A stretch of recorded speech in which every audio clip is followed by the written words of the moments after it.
And welcome into Elevation 5280 Sports and Lifestyle. This is the Wheelhouse, as we are always here on Sunday mornings for you. We have another special guest host this morning, as Matt is busy with his kids.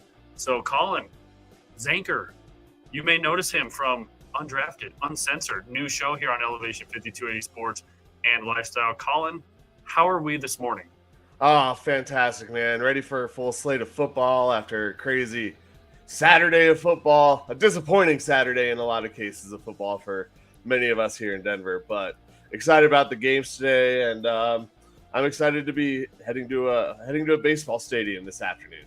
Yeah, we're going to dive into your baseball antics here in just a second. Like you mentioned also, we'll go through the college football slate, some of the big games that happened yesterday. Obviously, the CU game that apparently happened that they forgot about happened.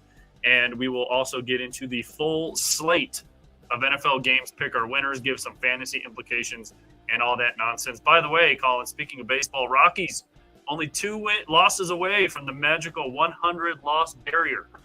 So you might see it. You won't see it. You'll see 99 if they lose, right? Well, this is not the Rockies in Oakland that I'm seeing, but I do have tickets to my birthday is this coming Saturday, and I always go to my birthday game. So there's a possibility the Rockies can go on a little run here, and number 100 could happen on Saturday. Yeah, very well. So yeah, the 30th. We got 6 days. It could happen well before that also. So you might see like 106 at some point. Oh my! So they've never lost 100 games in franchise history, have they? Never. It's one thing that I really don't want them to do. I guess my opinion is if they were going to lose 100 games, I want them to lose 130 games.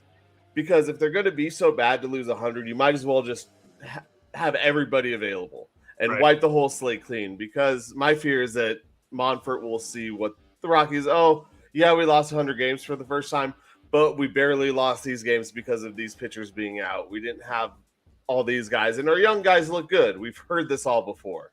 Right. So if you're going to do it right. Just lose, upwards of 130, and you'll be fine.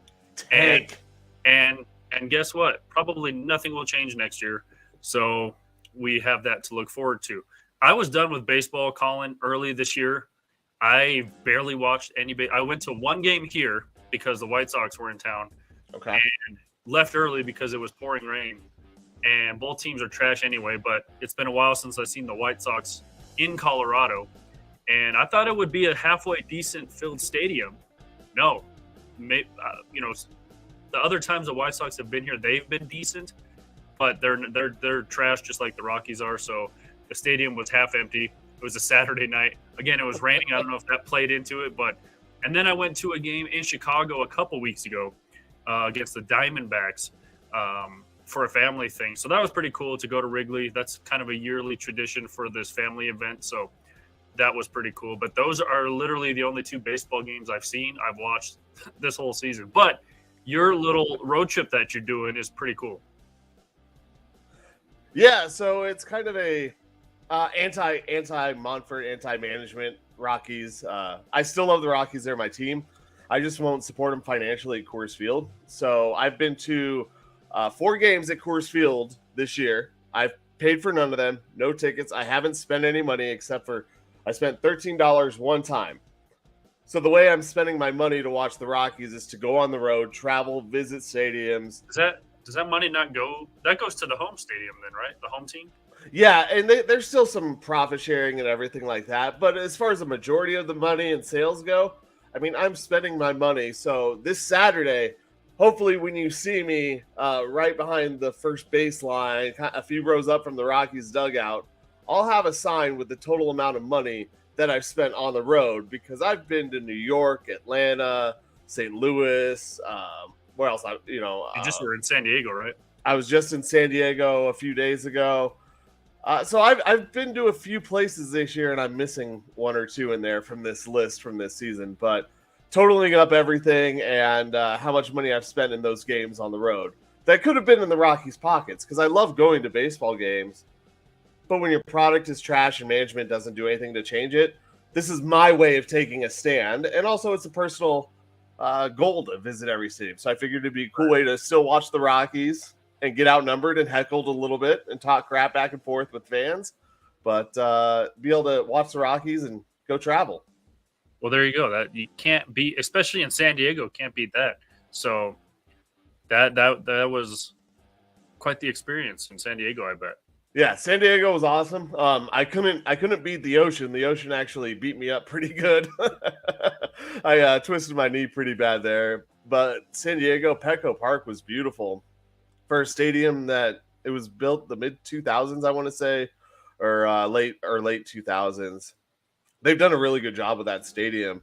It's one of the nicer ones I've been to. Both the 2 out of the 3 in California I've been to have been really great. San Francisco and Petco in San Diego have been phenomenal stadiums. Right. We were talking a little bit pre-show. It's been at least 5 years since I was in San Francisco. Actually, that was the only time I've seen the Rockies on the road was in San Francisco. That's a cool. I don't know what they call it. What do they call that stadium still? Is it still? Is it Pac Bell? Is it still Pac Bell? I'm like sitting here wanting to say Pac Bell, and it's not. Yeah, I don't think it is. But the last time I seen a baseball game in San Diego, they were still at Qualcomm. So that'll tell you it's been for that. And that was back when the Padres and the Chargers both played at Qualcomm. So that'll give you a little bit of history on that. As we talked to, it was cool to see the last game at Shea Stadium. That was way back in 2008, I believe. Still have the program and a Budweiser can from that one. So that was pretty cool. And then again, Wrigley and in Chicago for both stadiums on the list too, just because families out there. So nice, yeah. And this will be the very last game of the season in Oakland for the A's. So I figured I had to make it there to see it or not. It's Oracle Park in San Diego. Oracle. Okay. Yeah, and so it'll be my first experience seeing that. And kind of when you mentioned about nobody being there for the Rockies, that's one of the great things about honestly doing this tour is that the Rockies are so bad. It's easy to get tickets no matter where I go because of how bad they are. I have not had one issue getting a ticket into a game. This game on Monday that I went to last Monday was a Xander Bogaerts replica jersey giveaway. And I bought a ticket for like $20. There you go. It's been San Diego's funny because they spent all that money and they are going to miss the playoffs. So they're on a bit of a hot streak. Don't count them out yet, but yeah, it looks like they're gonna miss. And even if they do make it, they probably don't have a chance of going very far. I guess the good thing about the Rockies, they will not be the first team to lose 100 games this season. So that the aforementioned Oakland A's have already beat them to the punch. They've already lost 107. I was gonna say beat them by about a week and a half. I want to say the A's once again. This ticket that I'm going to for Sunday is not the hottest ticket in town. I can guarantee you that. Right. So there you go. It's good to see St. Louis already eliminated too, because I'm still bitter and mad about the whole Nolan Arenado thing. A lot of people are blaming the Rockies. Yeah, they're stupid, but Nolan still had a key in that. So I'm still mad at him. So it's good to see the Redbirds eliminated. You know, the best Nolan in baseball is on the Rockies. Nolan Jones. He's had a very hot. He should be in the Rookie of the Year voting. He won't win it, but he should be mentioned as part of it. He really has had a great season for a terrible team.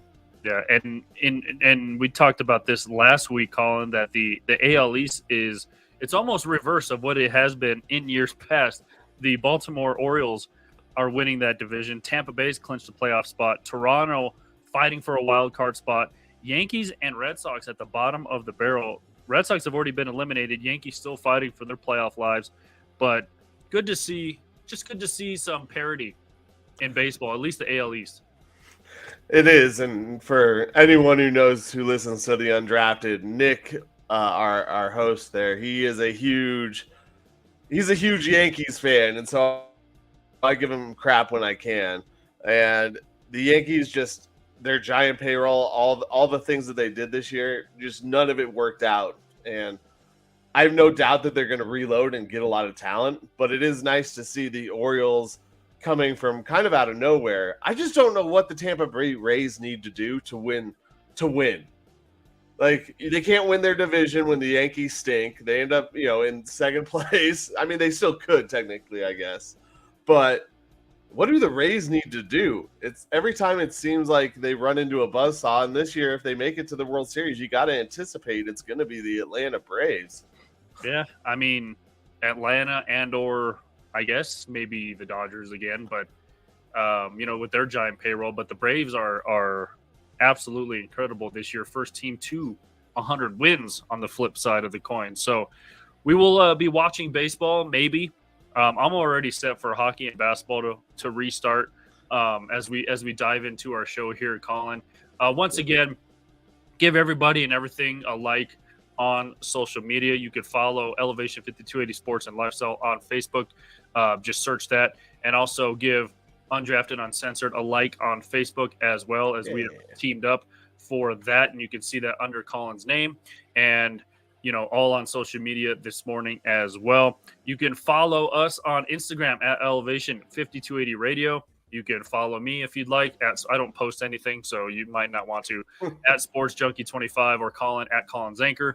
And then follow us on the X. X gonna give it to you at 5280 Sports.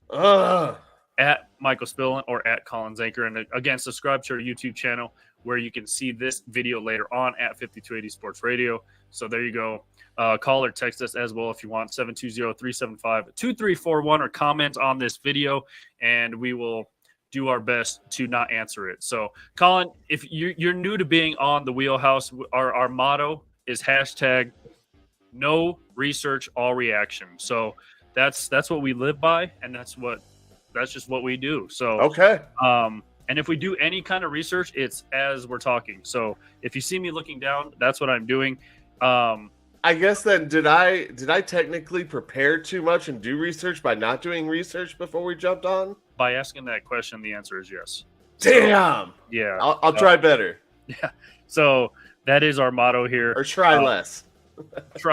Just the term work harder. What is it? Work smarter, not harder. Yeah. It's that we do the opposite. We don't work at all. So honestly, the opposite of that saying is, so don't. Yeah, I'm not even going to try and figure it out. All right, yeah. I was told there'd be no math involved. All right, so last week, the entire sports epicenter seemed to be Boulder. Boulder, Boulder, Boulder.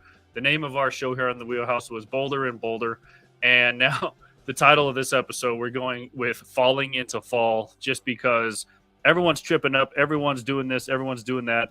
And speaking of Boulder, they CU Buffs, Deion Sanders, the whole shebang, the whole circus, whatever you want to call it, traveled to Oregon yesterday and, for lack of a better term, got destroyed. This was a game where they were 21-point underdogs to begin with. They're just coming off a game, Collin, where the CSU Rams took them to double overtime. The Rams gave it their best shot. You would think that CU would be coming out firing on all cylinders. They just won a very emotional game. And football, I'm not in these locker rooms, Collin. I'm not a coach. I'm sitting here in a chair talking about it and still barely know anything about it. But I don't know how much confidence or anything like that carries into another game because you have such a long period off. In basketball, hockey, baseball, you're playing game after game after game, day after day after day. It's easier for that confidence to, travel to the next game. Convert to the next game. Football, I don't know how much it does. And you would think that CU would be like, oh man, CSU gave us their best shot last week. Let's give Oregon our best shot this week because now we're underdogs. And they just fell really short. Yeah, and it's easier to sustain that energy when you're playing more consistently. I think that might be where you were going. One thing I would say is, you talked about unprepared and instant reaction. So I decided to take a nap after basically the first half of the game. And so when I woke up, I just saw that they lost, 42-7, 35, whatever was it? Or to 6, excuse me. I was like, well, that sounds about right with anything that I saw in the first half. they got punched in the mouth right away. Oregon was running the ball on them, and Shedeur is running for his life, which stinks. They kind of lost that momentum. One thing that I was a little afraid of, that I don't know if this did happen or not, but was Shedeur Sanders looking ahead to the matchup against USC and a Caleb Williams and Shedeur Sanders possible face-off for the Heisman or number one draft pick opportunity in the NFL. So CSU gave a game plan on how to beat CU. They punch them in the mouth. They hit them hard. Oregon didn't play as dirty as the CSU game was. I think they were probably told before the game that wouldn't be taken or accepted. But CU looked like a wounded animal right away. They just weren't ready. They didn't come out of the gate. And they probably lost some of that confidence and swagger when CSU came in and took them to double OT, as you said. Yeah. And look, it's 35-0 at halftime. I don't know what Deion's saying in that locker room. I don't know what these guys are thinking in that locker room. I mean, if you're looking for silver linings, and again, there's not many, but you go into halftime trailing 35-0, and you only give up a touchdown the rest of the game. I don't know if that's anything to look at, but it seems like the defense somewhat showed up better in the second half. The offense was nowhere to be found, Collin. And Shedeur didn't have, a terrible game, probably terrible by the standards of previous games, obviously. Yes. He's had in this early college football season, 23 of 33, 159 yards and a touchdown. No, he didn't turn the ball over. I thought he had one pick. No picks. Oh, okay. I thought there was one. Yeah, so I don't know. A lot of quarterbacks, I don't know, in college football would take those numbers. Obviously, it wasn't enough to get done, but you look at 23 of 33, you're thinking close to maybe 250 when it comes to yardage. But, he didn't have a terrible game. Again, I probably turned it off midway through the second quarter. So, again, but just looking at the numbers, again, obviously not enough. Your highest receiver was only at 75 yards. Your highest rusher was at 31 yards. But Shedeur, I think he was sacked, I want to say five or six times because he ended up with negative 34 rushing yards because of those sacks. Yeah, there was one point in the game when I was watching the first half, right? It was just before halftime where CU had a negative 3 yards rushing on average. You can't win a game if you're in the top 20 against another top 20 opponent like that. But yeah, Shedeur, when you have 400-yard games, 500-yard games, and then you go for 150 basically with his rushing, it's a disappointment. And that's why I mentioned that I kind of had a worry that he would be looking forward to the matchup with Caleb Williams. Because not that Bo Nix shouldn't be respected, but Caleb Williams has been all the hype this year in college football as far as Heisman number one draft pick. So Shedeur might have been looking ahead and thinking, what am I going to do to beat this guy? Yeah. And before the game, there's always going to be chatter. The head coach of Oregon, kind of said, we're fighting for championships. They're fighting for clicks. You would think that kind of bulletin board material would transfer over as well, and it didn't. Just like last week, Jay Norvell said what he said about the sunglasses and hats. Matt Rule said what he said before the season even started about how Deion is just, brutalizing college football with the transfer portal. All that stuff CU has taken personally. This time, I don't know what happened. They fell asleep at the wheel. Again, maybe they're looking ahead to USC, but you can't overlook a 10-ranked team, Collin. You just can't. And next week, USC is ranked 5. Exactly. You can't overlook them, but I also think that this could be one of those moments where it really shows kind of where CU is as far as the barometer goes. Week 1, TCU is a different team than they were last year. Nebraska, I don't think is as good as they were thought to be, and so they gave CU their best shot. CSU gave CU their best shot, But you are talking about a lot of guys in here. Not that they're not talented. Do not mix my words and say that these guys are not talented. But these guys weren't stars at their team for the most part that they were on, and they moved on to CU where they could have a chance at stardom. So, I'm not saying that they're all the rejects from the other teams because many of these guys were really good, very talented players. But these guys are some players who weren't starring or in the role that they wanted at another school. So you are kind of getting that next tier down, even with all the transfer portal stuff. And like I said, it's not everybody. But on top of that, the Buffs lose Travis Hunter in the game against CSU, which really is one of those all-around weapons that this team could have used this weekend. Yeah, they could have. And I don't know, again, even if they had Travis Hunter, they probably still lose this game. So, I mean, maybe he would have made a play or two on defense, maybe would have made a play or two on offense I don't even know if keeping it respectable would still I was gonna say cover the 21. Yeah, at least cover the 21. That would have been nice. At least cover the 21, maybe. And that's a huge maybe.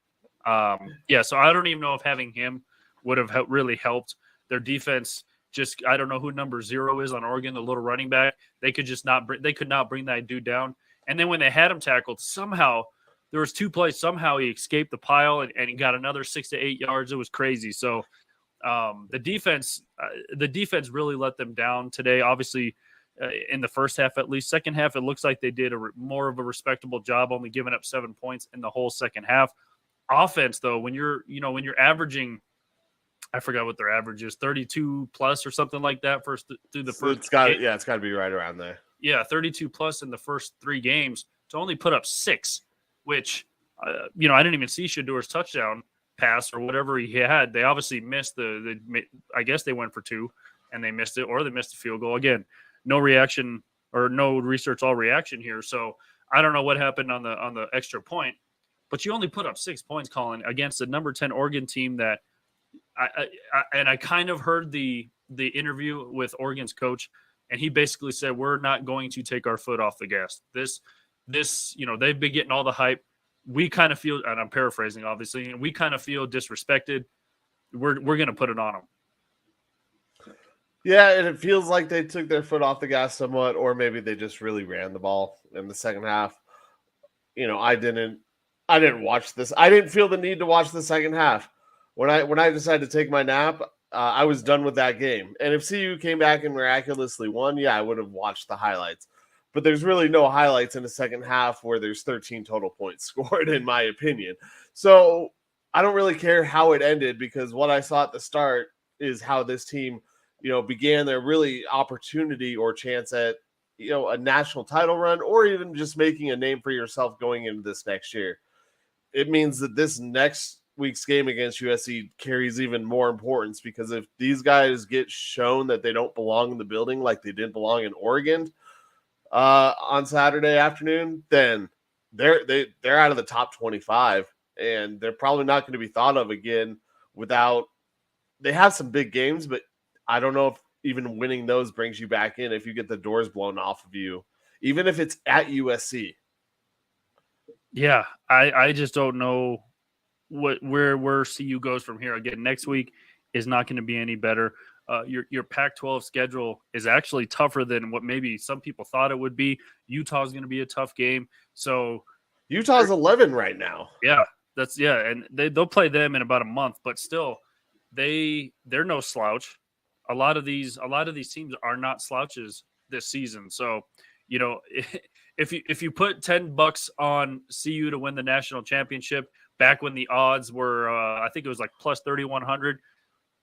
And if they somehow, I don't know what the odds are making it now, at least to some kind of bowl game or whatever, because I did that, Collin. I'll admit it. I put $10 on them after the TCU game to win the national championship. The odds were, I would have won $3,100 if they go that far. Again, I'm still confused on college football rankings. I'm still confused on the college football playoff. I don't know what you have to do to get to a bowl game.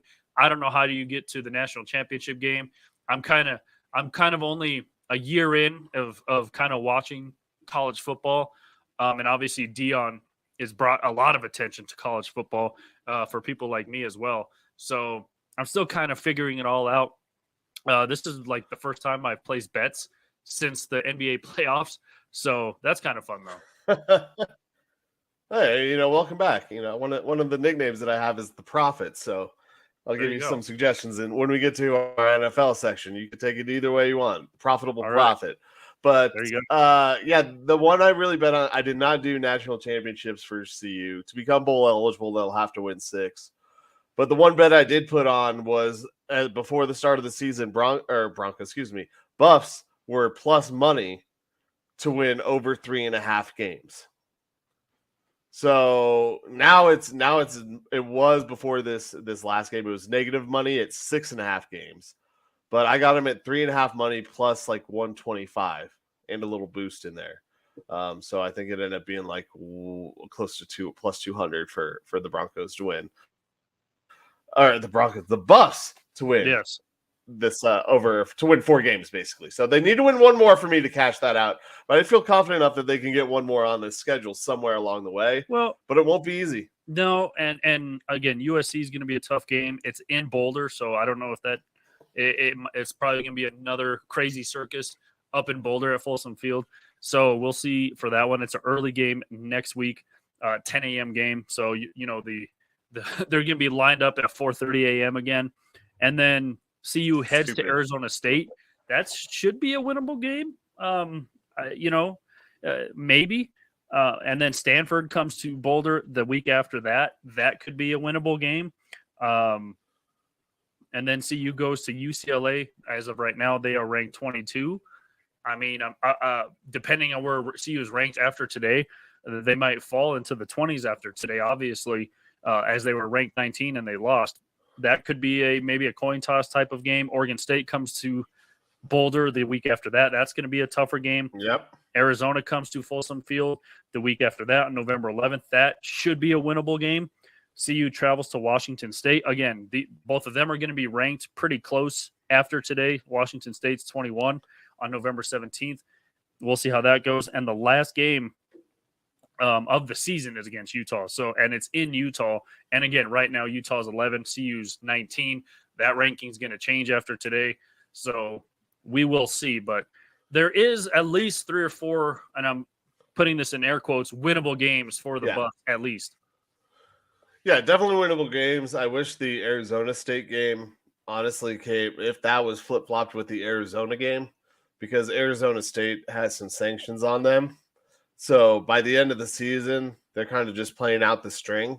But right now, they're still kind of, they're still playing for something, I guess it feels like. So not that it's not winnable, not that I'm worried about them really winning one more, but I would love to see them get to a bowl game and have that opportunity. They just my wish list for the Buffs this season is get to a bowl game, but also beat a top 20 team along the way. Any of these next whatever top 20 teams, I want one victory out of those. That's what I would like to see from this Buffs organization and program, because I think that can bring a lot of momentum into next year. I think Shedeur Sanders is going to stay, even though, I mentioned that it's him and Caleb Williams, possible number 1 pick, but I would like to see that, because that momentum building into next year. Next year, then they could have a legitimate opportunity, because you will get those highest tier of transfers and recruits wanting to come play for you.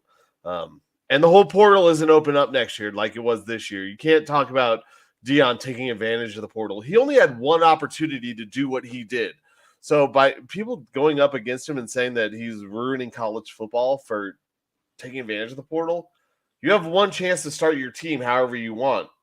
And so he did everything he could do within the rules. So you guys agreed to it. Why are you complaining about it? Right. But yeah, everyone kind of voted, agreed to it, like you said, and then you're going to get mad for someone for using it. That's pretty hypocritical. So we'll see what the Buffs go on to do, as obviously the rankings will change. We'll see what it comes out to in the days leading up to the USC game. Other top 25 games, there's a few in action right now. We mentioned the aforementioned Washington State actually leading number 14 Oregon State 38-28 with about 6.5 to go in the fourth quarter. Number 12 LSU tied with unranked Arkansas, 31 all with about a minute and a half to go in that ball game. Number 2 Texas absolutely taking care of Baylor 38-6, and Notre Dame, number 9 Notre Dame leading number 6 Ohio State with a slim 4-point lead, about 4 minutes to go in that one. Iowa getting shut out by Penn State 24-0, and number 17 North Carolina taking care of Pitt right now 35-17. We mentioned the 42-6 loss for CU. Number 2 Michigan. This was Harbaugh's return, wasn't it? It was. So there you go. They take care of Rutgers 31-7. Number 4 Florida State sneaks by Clemson 31-24. Number 16 Oklahoma takes care of Cincinnati 20-6. Here's that Utah team. Number 11 Utah takes care of number 22 UCLA 14-7. So UCLA's rankings are going to change here in a couple of days as well. So depending on where CU is ranked, maybe in a couple of weeks, Collin, they'll be near similar rankings as well. Alabama escapes with a 14-point win over Ole Miss. They needed that one desperately. I was going to say they were tied at halftime, or Yeah. they were tied or down at halftime. Alabama was. They're not the same team as they have been in the past years. Georgia took some of their swagger. Definitely. Number 18 Duke takes care of UConn. It feels like I'm reading basketball scores. 41-7. Number 20 Miami, same score. 41-7 over Temple. Number 23 Tennessee, 45-14 over UTSA. Number 25 Florida, 22-7 over Charlotte. And it's just weird to see Duke and North Carolina ranked in football. It feels like I was looking at. Did I lose you for a second? There you are. You're back. You're back. Oh, I thought I lost you. It does feel like it's basketball when you see Duke and North Carolina. I didn't realize until I was helping with the Duke game earlier this year that Duke was any good at football. I knew that they've had a decent program, especially when you have a quarterbacks coach at Duke that the Mannings all go to. It's you should have a decent program, but yeah, they're much better than I expected for a basketball school and a smaller school. Yeah, it's just weird to see those two schools ranked in football as they are predominantly known for their basketball program. So they'll see what those guys do here as the season progresses as well. So you mentioned 6 games to win to get to a bowl game. I think it's pretty obtainable for CU. Again, they've already more than doubled their win total from last year. And again, I think there's 3 or 4 more winnable games on their schedule. So we shall see. And you mentioned the Heisman race too, Caleb Williams, Shedeur Sanders, and company. I don't know what the number was, but Shedeur's, I mean, his Heisman hopeful rankings have fallen. I don't want to say drastically, for lack of a better term, maybe, but they fell pretty hard after today. I think they did, and I think the sports books are pretty damn happy about that because there was a lot of hype around it to start the season, and so I think a lot of people put money on it, and that was my biggest worry for this CU team was really when will they be exposed? Will they show that not that they aren't talented enough to play at this level, but that it takes more than just keeping a few guys together and keeping a team together to go up and play against this next level of competition. Sometimes you have those teams like when you're a kid that dominate at one level. I had a baseball team that dominated at one level, but once we moved one level up, we could never figure out how to win. And that's what this season is about. And for Shedeur, yeah, his stock took a hit, but if I could put in a 2024 Heisman bet right now, I would put it on Shedeur to win it because I think he comes out, after this season with a chip on his shoulder, works even harder in the offseason, and is ready to really show out and be the number 1 overall pick. Yeah, you would think that would happen next year. Maybe not flash the watch as much because obviously Oregon is paying that back to him twofold, maybe threefold. as that celebration is hitting the old memes already. So yeah. This, if you can give it, you got to take it. That's right. my opinion on it. If you're going to do that, you got to be ready for the pushback. So, do better and don't let them say anything about you. That's basically what I have to say with that. Right. And in Deion Sanders post-game show, he said we were trash. We didn't do obviously what we needed to do. And, they asked him about, and again, I don't know who Oregon's coach is. Last Oregon coach that I even remember coaching them was Chip Kelly. I don't know what this dude's name is, but, Prime was asked about his comments, saying, we're playing for championships. They're playing for clicks. Again, usually these pregame comments fuel Prime and company, but for whatever reason, they fell asleep. He was asked about that, and he said, well, look, I respect him. He's a good coach. He has this Ducks program, at a respectable level. They're good. They're still undefeated, whatever. And he said, you know what? You want to take shots? That's cool. Again, he threw out his I keep receipts line. And, he said, I don't take shots, which, again, he really doesn't. He'll clap back. He'll clap back. But, like, I don't want to say, okay, let me reframe that. He says he doesn't take shots. I think he almost takes shots without realizing it by hyping his team up. By saying I keep receipts.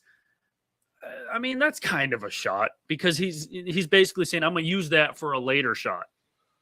It's I get what you're saying. I kind of feel like he tees it up for the other guy to take the shot so he can go back at him. Yeah. He gives the other guy, he lays it up perfectly for the other guy to dunk it through the net and put that shot on the Buffs. And then he'll take it and fire back. Right. But yeah, it's kind of like he doesn't fire the first one, but he sets it up to happen, so he can add that fuel to the fire. And an athlete like him, I mean, the Jordan documentary, I know me and you have talked about it, but you will use anything as an athlete and a star athlete to fuel you and give you a reason to be even angrier at the other side. So he's going to he gives everybody an opportunity. And we could go into the Norvell comments, which I think pushed a little too far out of context, but it's how Deion took it. Right. It's how Deion took it and ran with it, which, if it works for you, it works for you. I'm not going to say anything against it because he is one of the greatest athletes of all time. Exactly. And again, even going back last week with what you just mentioned, the Norvell comments, he even backtracked. And so I didn't mean it that way. But of course he backtracked like hours before the game and was like, I didn't mean it that way. I was just talking about my team, blah, blah, blah, whatever. And again, if you're Deion, you're going to use it to whatever extent you can to, again, hype up your team, use that as motivation to win a game. So I don't know why. I don't know why this dude's comments didn't filter through that normal machine that we see with Deion, but and maybe they tried. I don't know. And again, maybe they were just looking ahead to see. I don't know how you look past a team that's ranked higher than you, a team that's favored to win by 21 points over you. But if they did, that was very crucial. And again, this is probably a dumb question, probably a rhetorical question, but I mean, obviously this game humbled them. Do you think that? It better have. Yeah. I mean, we're fixing to find out this next week if they don't realize that they can't just walk onto the field because, like I said, that blueprint's out there. Well, shoot, CSU's game should have humbled them also. I know, but they still won. And they still probably pointed the fact that Travis got knocked out and that messed up their game plan. I think they pointed at some things that were the reasons why they didn't win by as much. But yeah, I think this game, they got to know that they're getting ready to go out there. And I want to go, I do want to put this in one thing. So when you said Norvell backtracked, yeah, he could have backtracked right away. And the way I look at it with Norvell's comments was like, some people are raised up to say, like yes sir, yes ma'am, Mr. and Mrs. Smith. And other people are raised when introduced to their friends' parents as, hey, this is Mike and this is Sally. And that's what it is. And that's what I think Norvell was kind of getting at. Just like, that's all it was. And so, yeah, he waited too long to backtrack. Right. And that was the mistake. Yeah, as soon as he heard kind of Dion's comments on it, he's like, I didn't mean it that way. So, and again, gave it their best shot and almost walked away with a victory. So, yeah, we'll see what on the docket here for CU going forward. Obviously, all the college hype has been around them. Again, Oregon probably felt a little disrespected. I just read something that CU felt disrespected by the amount they were favored to lose by. So, well, do better better next time. Right. Prove them wrong. I mean, this is what you got to do as an underdog program that won one game last year, is prove everyone wrong every week. And you're not going to get number one right away. And again, they've already more than doubled their win total from last year. A couple more winnable games on their schedule, so they are going to, or they've already had a better season than last year. And these last 3 weeks, besides today, have been absolutely a blast. It's been fun to watch. The first game of the season, they won in TCU's backyard. The team that went to the national championship last year. That really fueled them for the Nebraska game. Not as this is going to sound completely off-hindered, but not as big as a rivalry game as it used to be. Still big. No. Still big. And because of Matt Rule's comments and because of primetime, no red policy, I'm going to get to this in a second because everyone's all crazy about the Rockies doing a Nebraska Day. Again, they do that every year. Yeah. It was just maybe bad timing because it was Nebraska week, but again, whatever. The Rockies. It's every season. Yeah. Yeah. So that's beside the point. Again, CSU not as big as a rivalry game as it used to be, because just where both teams have been in the last couple of years, and this game, which you have a Pac-12 division opponent. Both of you are ranked, and you crap the bed. So it's not going to get any easier next week, but you still have a few winnable games. Yeah. Yeah, get your team up to 6. Get to a bowl. I mean, that would be a huge turnaround. That's more than I thought that this team would win this season, is to have a chance at a bowl game. I mean, honestly, that money I took with the plus 3.5 was kind of wishful thinking. It was like, all right, well, we'll see if this turns out. I didn't think it was going. I didn't really have high hopes, but after seeing them game one, and they are talented, they just need to play a little bit more at this level, and I think become acclimated. So as the season goes along, I would hope if they can stay healthy that these games will come to them and many of them will be closer. It just kind of sucks that you got Oregon and USC so early in the schedule. Yeah, and not only that, back-to-back games. So we will see, a lot of teams fall and crumble after crushing losses like this. Some teams just play better the next week and recover from it. So we'll see what side of the coin Dion and the boys are on next week. Once again, it's an early Saturday morning game, 10 a.m. So the drinking will be starting early. The tailgating will be starting early.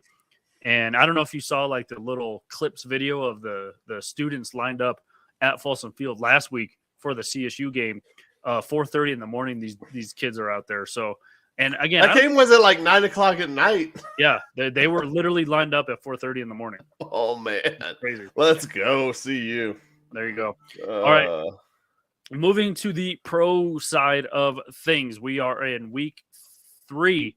I almost forgot what week we're in. That's just ready for hockey and basketball there, Collin. So that's where my mind is. A lot of good matchups. I already saw this meme today. It was Patrick Mahomes sleeping on his couch with his dog, and it said, "This is how Patrick Mahomes prepares for the Chicago Bears." And that's pretty much all you have to do when you're the Chicago Bears. Maybe it was Patrick Mahomes who snuck into Soldier Field and stole a bunch of stuff from them the other night. I don't know. Maybe Justin Fields got stolen. I don't know what happened, but the Bears and the Chiefs are lining it up tomorrow, 2:25 kickoff Mountain Time. The Bears are 0-2. The Chiefs are maybe a surprising 1-1 after they fell on opening night to the Detroit Tigers. Got a bounce back win last week. But this is this is just an easy pick, right? I mean, unless Taylor Swift starts messing with Travis Kelce's head, the Chiefs should walk away with this win. They should. I was gonna say that, or Justin Fields somehow figures out what went right in the second half of last year, and even then, I don't know if that's enough for this team in Chicago to beat the Chiefs. I have the Chiefs in my survivor pool all over the place. Like, I have 3 survivor pools still alive, and I think I chose the Chiefs in. I have 3 different picks in each of them. So I chose San Francisco that won the other day, and the Chiefs, and then I chose the Chiefs in another one. Because I think there's like 3 really easy games to pick this week, and that's 2 of them. And we'll know when we get to the next one. Chiefs should roll, especially being at home. They should roll, but I mean, again, they were at home week 1 against Detroit. Detroit's a much improved team, and I think Detroit's a better team than the Bears are. They only lost by a point to them, but only walked away with a 8-point victory over Jacksonville. Jacksonville is also a much improved team, especially with Calvin Ridley back on the field as well. You know, I like Doug Peterson. He was almost a savior for Trevor Lawrence coming in last year, kind of turning that whole team around and doing what they did in the playoffs to San Diego. You know, erasing a 20-plus point deficit was pretty remarkable. So Jacksonville's no slouch. Detroit, I don't think, is really a slouch anymore. We'll see what the rest of the season has in store. But, yeah, the Chiefs Patrick Mahomes should just wake up off his couch and win this game. Yeah. Yeah, and those 2 games you mentioned, Jacksonville is much better. But that was an ugly game on both sides last week in Jacksonville. And the Chiefs were honestly kind of lucky to win that game. The Jaguars had a lot of chances. This is more of an indictment on the Bears than it is the Chiefs being the best. Like, it's just the Bears have not looked good at all. No, not good at all. And again, the Bears or the Packers still own them. And yeah, Daddy took their toys away is what I was going to say. You would think that Aaron Rodgers was still playing for the Packers in week 1. Jordan Love was throwing. I mean, the Bears defense can make anyone look like a Super Bowl winning quarterback, I guess. So it was just bad. Bad news all around. All right, the Indianapolis Colts go to Baltimore, which they're almost used to. The Baltimore Ravens are 2-0. The Colts are 1-1. Anthony Richardson is a question mark in this one. You know, he's already been ruled out. Actually, it'll be Gardner Minshew. All right. Well, that pisses me off because week 1 in my fantasy team, Colin, I was like, oh, Dak Prescott against the Giants, and then the Cowboys they shut out the Giants. The defense did everything. Yeah, Dak Prescott did not throw 1 touchdown. So last week, I was like, I'm going to put in Anthony Richardson. The dude ran for 2 touchdowns in the first quarter, and then, of course, he goes out with a concussion. I'm like, and then Dak would have got me 28 points last week. So that's just how fantasy rolls. You just never know what is going to happen. So there you go. Anthony Richardson already ruled out. Lamar Jackson after his new contract, already up over 400 yards, 2 touchdowns, 1 interception. Moss for Colts lead their teams in rushing. Edwards, I feel bad for J.K. Dobbins. He's out again with an ACL tear. He might never play in the NFL again. He's gotten 1, 2, 3 games here and always been hurt. It's a sad story for a young guy who was really talented but never could stay healthy. Yeah, sad for him. The Colts, they dropped to the aforementioned Jacksonville week 1, 21-31, and beat Houston 31-20 last week. Baltimore, as we mentioned, 2-0. They took care of Houston 25-9, and then I don't want to say, maybe I do want to say bad Cincinnati Bengals team, 27-24. They escaped with that win in the division last week. I don't know where I'm going. I my heart tells me Baltimore just because they're at home, Colin. But you never know what kind of magic Minshew and the mullet have in store. So you never know. But I'm going to go with Baltimore at home. And that's where I was going to go with this game is, Baltimore is favored by 8 points right here in this game. And I don't like that at all. Baltimore, is a better team. But Minshew and the offensive weapons there, like Michael Pittman and Zach Moss, who's in at running back, but but the offensive weapons have a better opportunity to succeed. And Pittman last week when Minshew came in started to catch a lot more balls and have a lot more opportunities. You have Josh Downs, Alec Pierce in there, some of their wide receivers. So I think Baltimore wins this game too, but I would not take that with the points at all. I would stay away. If I was choosing anything on this game, I would honestly say the Colts, and I would take the Colts with the points in this game because the secondary for Baltimore is also pretty hurt. And you mentioned J.K. Dobbins. There's a running back that shall not be named on the Undrafted Uncensored podcast that got activated for the Baltimore Ravens this week. And so just get ready for fumbles at the 2-yard line. It's Mel, isn't it? Is Mel? Yeah. Oh, man. He's back? He's back. He's back. Yeah, he's signed with them. He's been on their practice squad. He's activated this week. So Melvin Gordon is going to be on the field for the Ravens. So, when I'm sitting here and I see -8, I don't want to put – if I'd go straight up and take Baltimore, or I would take the Colts with the points, right, on that. I'd take the Colts and points in this game because it's just – I don't think Baltimore can pull it out by that much and win by that much. So I think the safest bet is honestly the Colts with the +8. And don't forget the old homeboy Odell Beckham Jr. is also on Baltimore. He had 3 catches last week. But speaking of dating celebrities, he has been spotted with Kim Kardashian, and those girls screw guys up mentally. I don't know about physically, but they just tend to wreck fools. I don't think it's just those girls. I mean, I think every woman screws a guy up somehow.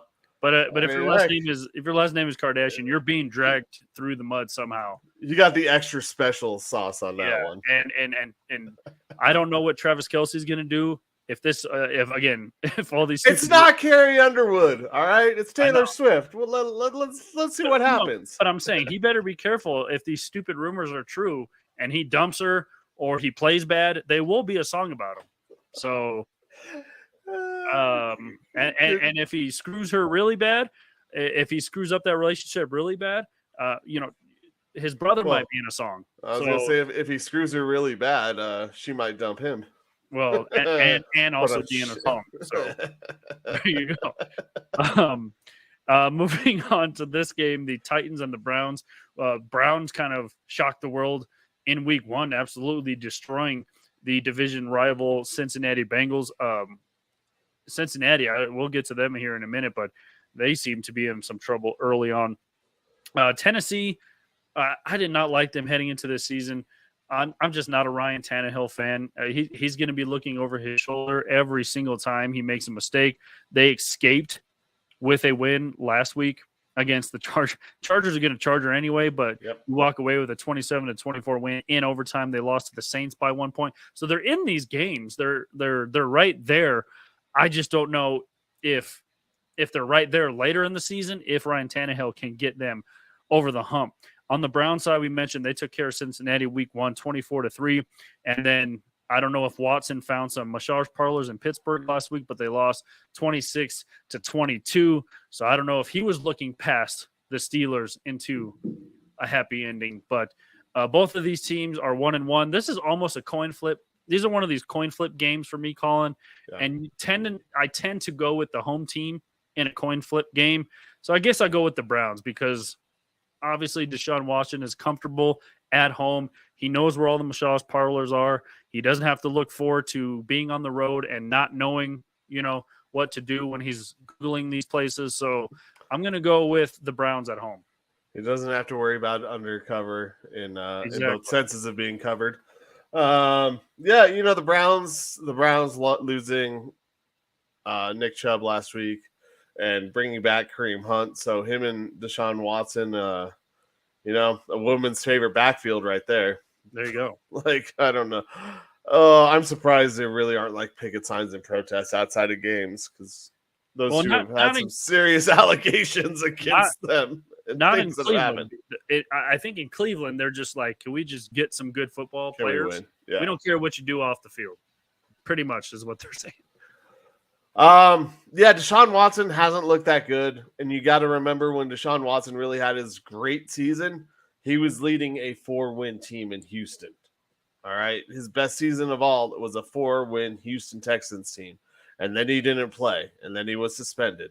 So, like, he's led some teams to better records, but his best like statistical overall like season was that one. And yeah, the defense stunk, but he hasn't looked as good as he used to.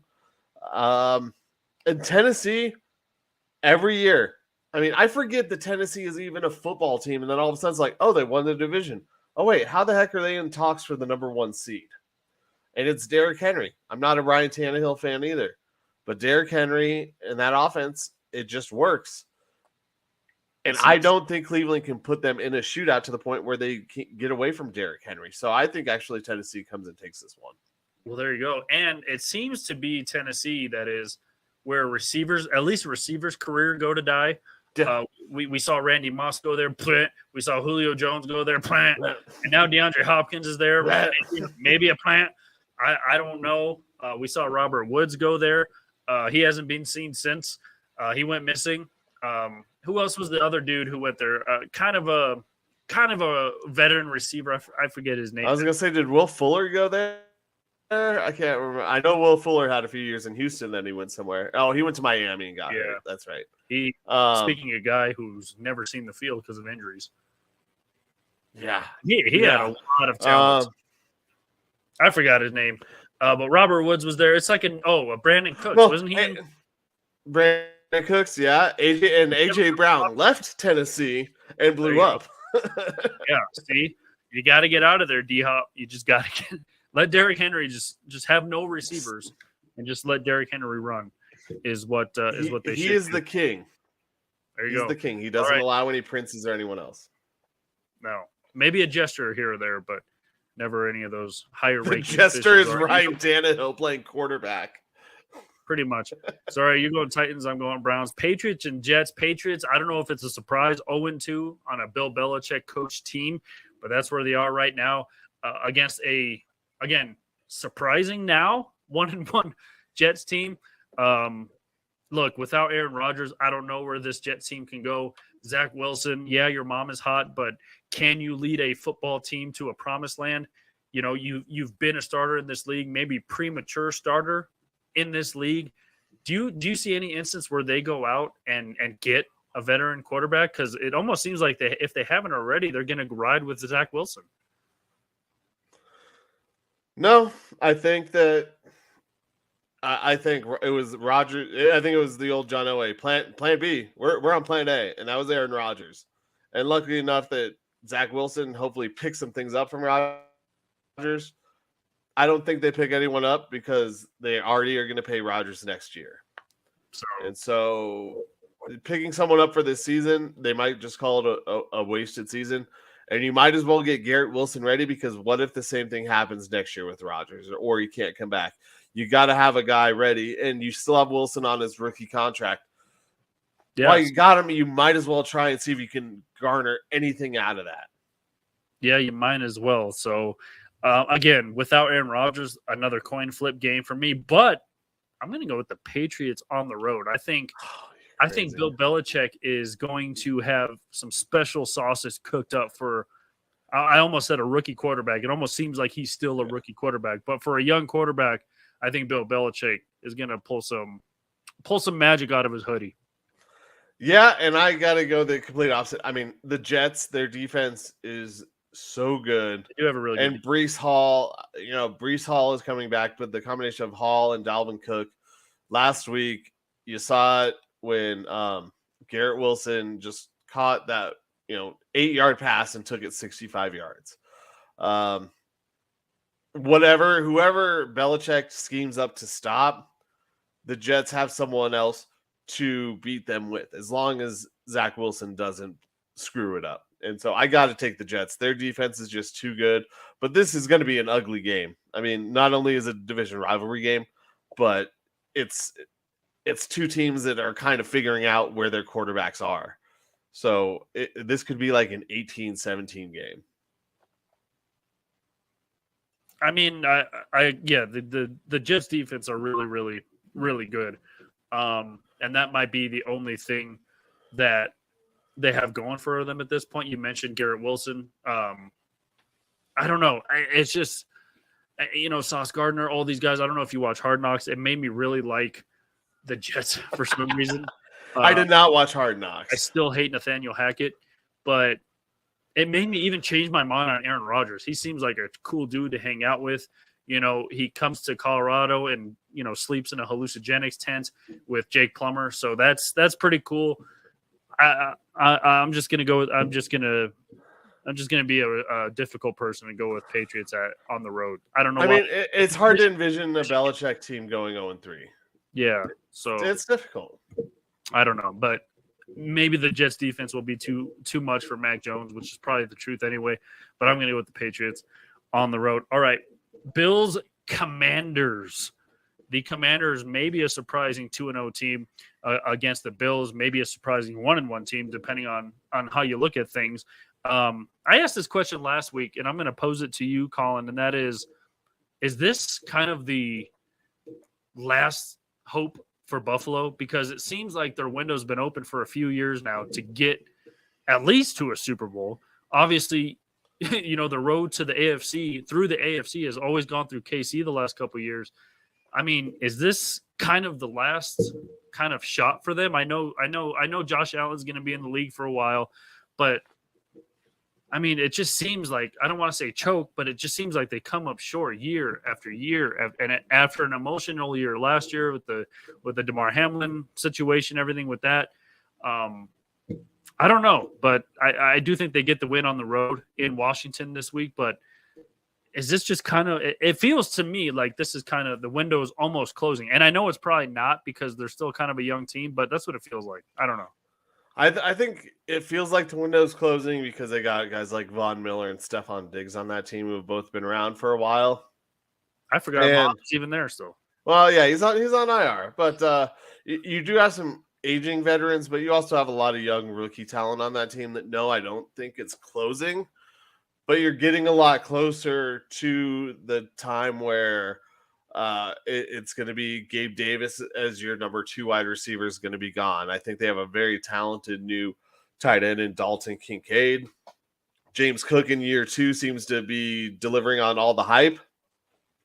And playing in Buffalo, they're using him more often than we've seen them use the running back. So I don't think it's closing, but they're going to have to get another star wide receiver in here for Stephon Diggs if he starts to get a little long in the tooth, or there's the drama that this past offseason had. So is it closing? No, but it's probably closing with this team. This is the last year. I mean, you can say this with a lot of teams. Like, this is the last year this team will ever look like this again. But this is the last year that I think it's a Stephon Diggs, a Von Miller, and some of the guys who have been there for a little bit longer will be there, because I think they'll kind of clean house and not start fresh, but bring in some fresh blood this next year. And maybe that's what they need. Maybe they need some newer pieces. Obviously, Stephon Diggs, if he gets 10 catches in a game and he's open for 12, he's going to be pissed off and you're going to hear about it. So, yeah. He forced his way out of Minnesota.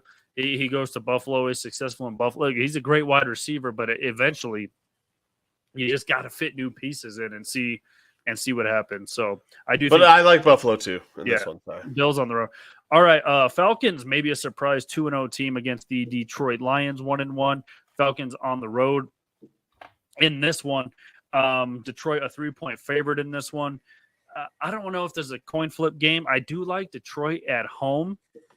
Desmond Ridder having an okay season so far, 2 touchdowns, 1 interception, just over 350 yards through a few games. Jared Goff, I mean, looking like the Jared Goff who, I don't want to say he got the Rams to the Super Bowl, but over 500 yards through 2 games, 4 touchdowns, only 1 pick. I'm going to go with Detroit at home. I think Atlanta loses their first game. I agree with you, but I'm staying away from this game on any any sort of betting or putting any money on it because Detroit is hurt in the secondary and Atlanta plays a slow style game. Bijan and Tyler Algier are just Bijan is lighting up the league, and if they would give him the ball more, he'd be at like 500 yards already this season. And I'm not even close to joking. I think he could be close to 5, maybe even 600 total yards at the end of this game if they gave him the ball more. So Atlanta is a tough team just because you don't believe in Ritter, but they have everyone else is so athletically gifted, Drake London and Kyle Pitts. But your quarterback is just Ritter probably shouldn't really be an NFL quarterback. Probably not even much of a backup, I don't think. I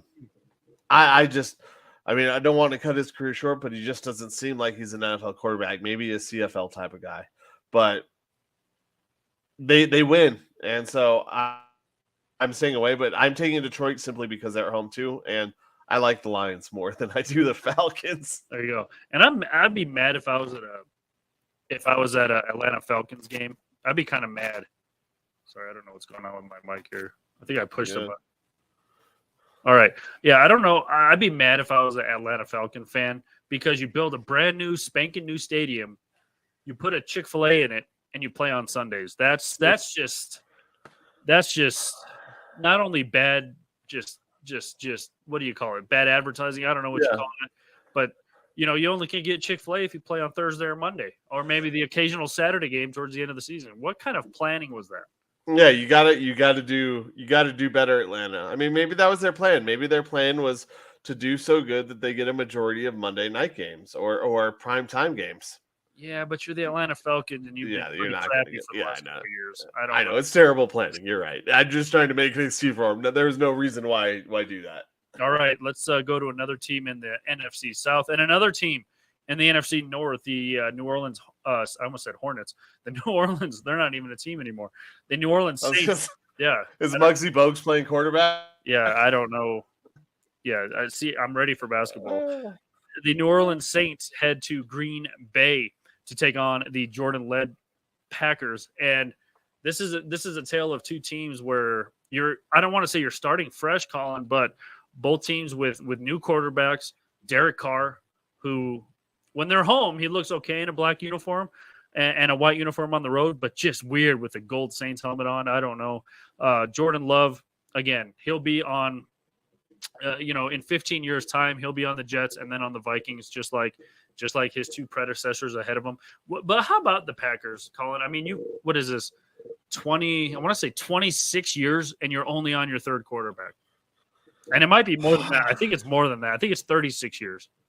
Yeah, because I think it was it's like 26 or 20, like 13 and 13. It was close to, Rodgers was 15, but he did sit 3 years behind Favre. And Favre was 15. So however you want to slice it, I see maybe 32. But either way, can you imagine just having three quarterbacks in 30 plus years? No. And after the Broncos carousel that we've gone through here, I'm jealous. I'm jealous of them, and I'm jealous two organizations I'm jealous of. The Steelers for their coaching, the way they hire and they stick with their guys, and the Packers because they always seem to find their guy. And as a Broncos fan, it sucks. But for the Packers, this is it's a great sign. Jordan Love is actually mentioned fantasy earlier. He was the number 2 fantasy quarterback up to this point in the season before this week started. So it doesn't include Brock Purdy's numbers from Thursday night. But Jordan Love has had a resurgent year. I mean, you can take fantasy numbers wherever you want because Russell Wilson was also number 3. So,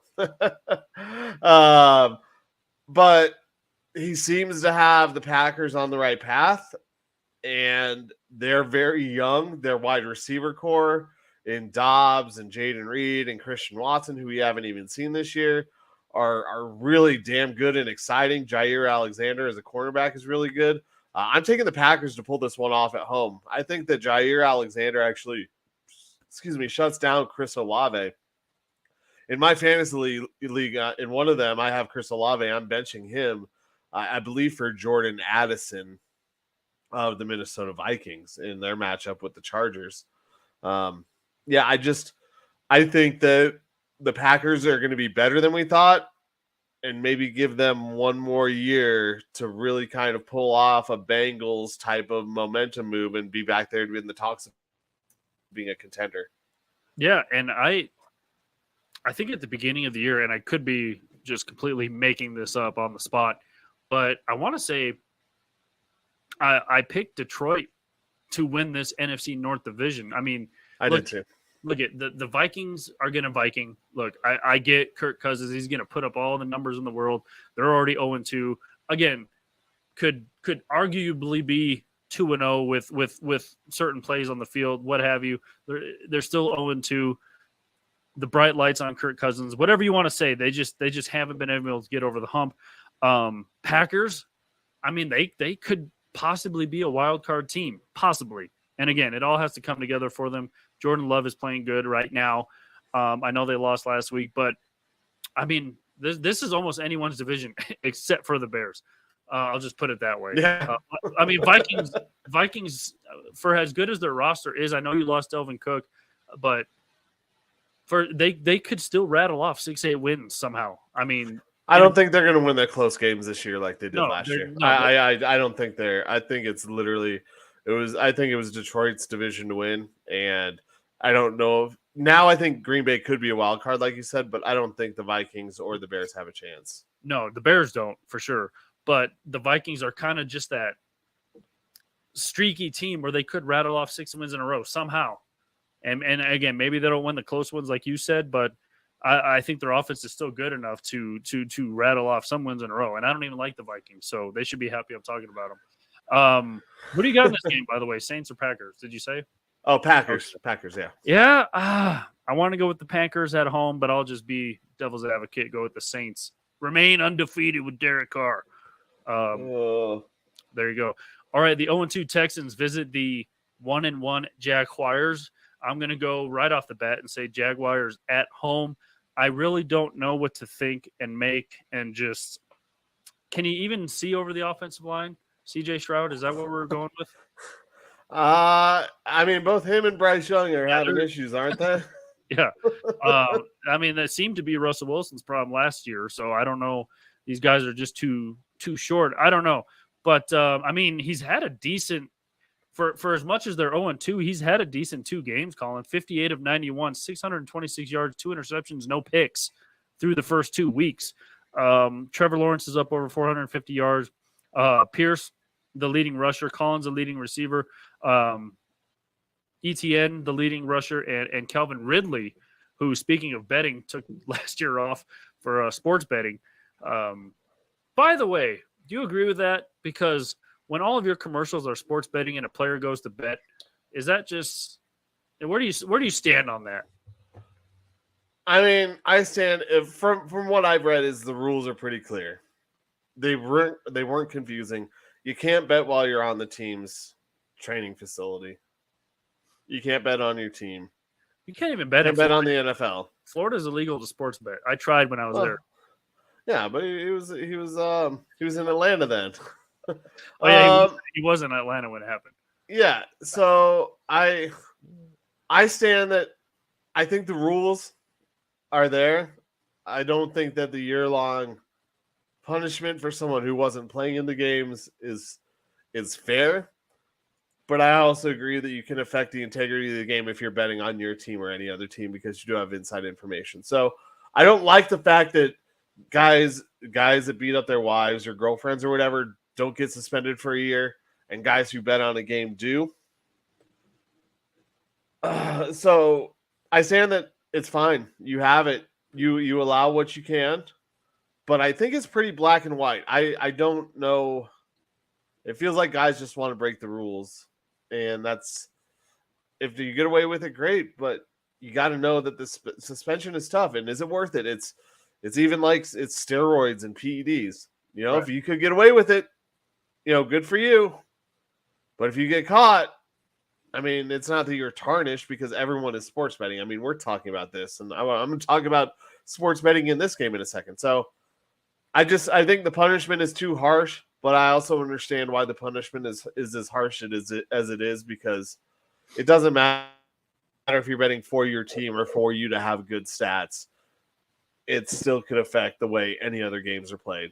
I mean, maybe if you're a quarterback betting that this wide receiver is going to get 5 catches, you're the quarterback. You can influence how many catches that wide receiver gets. Right. And that might also affect other players and other people's contracts and other people's money. And it can go way deeper than that if you really want to go into some other parts. So, yeah, I think that you can bet on all sports, just not your games or your NFL. And just don't do it while you're on the team property. Yeah, or just set up I don't know, one of these burner accounts and just have somebody in your family at their house bet on the game or something. Yeah, that would be have a fall guy like Michael Irvin said. Yeah, always have somebody to blame. Yes, but with the betting, I do want to say I know CJ Stroud is still questionable for this game. I don't know what the final. I don't know what the final injury report is here. Trying to look it up. He was injured in the last game, but this game is at 8.5 in Jacksonville's favor. I don't like that. I don't like an in-division game with that high of a number. And Jacksonville hasn't looked great over their first 2 weeks. Trevor Lawrence wasn't able to really find the end zone. I think they'll have more success, but Houston also is very tough against the pass. They're a much more run-stopping type of team. The last season and a half, they've been one of the better teams against the pass in the NFL. So I'm not expecting a huge day from guys like Calvin Ridley, whereas a Tank Bigsby and oh my God, why am I blanking on little dude's name? Running back. Oh my goodness. For who? Travis Etienne for Jacksonville. I'm expecting Etienne, Evan Ingram, and Tank Bigsby, those guys to have bigger days than possibly some of the wide receivers. Sure, Ridley could get loose, but I don't like this number at 8.5. Same thing as I talked about earlier. If I'm going with something, I'm actually taking Houston plus 8.5 to cover that spread, because I just maybe Jacksonville breaks out this week and pummels them. But this isn't one I'm too confident in. But if I'm trying to add a piece to a parlay and I want to bump up the odds pretty good, that's where I would take it. Yeah, and according to everything I just saw, CJ Stroud is ready to go. He's listed as healthy. He doesn't have a question mark or a doubtful, so I'm assuming he's ready to go. So, yeah, some of those numbers were in garbage time after the Colts were up big, but it doesn't matter if it's garbage time or not, as long as you get to the 8.5 number for me. That's all I care about, my man. There you go. All right. Next is a battle. Who'd you take? Did you take Jacksonville? Yeah. Okay. Yeah. Next is all right. Next is a battle of 0-2 teams. The Los Angeles Chargers travel to the aforementioned Minnesota Vikings. Vikings are a 1-point favorite, which is I don't know what you make of that. Maybe because they are at home. That's the only thing I can make sense of that. Again, the Vikings are just a streaky team. I don't know if they go 0-3. I don't know if the Chargers go 0-3. This is, again, maybe one of those coin flip games for me. I don't think anyone really expected both of these teams to start out the season 0-2, much less 0-3. But look, Justin Herbert, he got his money. Kirk Cousins is one of the highest paid quarterbacks. They just can't get over the hump. You saw what Chargers did last year. They're going to be without Austin Eckler again, by the way, fantasy implications. So with that being said, I guess I'll go with the Vikings at home just because they are at home. And this is a coin flip game for me. Chargers are without one of their best players. So that's where I'm leaning towards. Yeah, I mean, I'm gonna go with the Chargers. Just I think I trust in Herbert, and then Keenan Allen and Josh Palmer and Mike Williams a lot more than I do in Kirk Cousins. And Jefferson is the best receiver and player in this game. Jordan Addison is up and coming.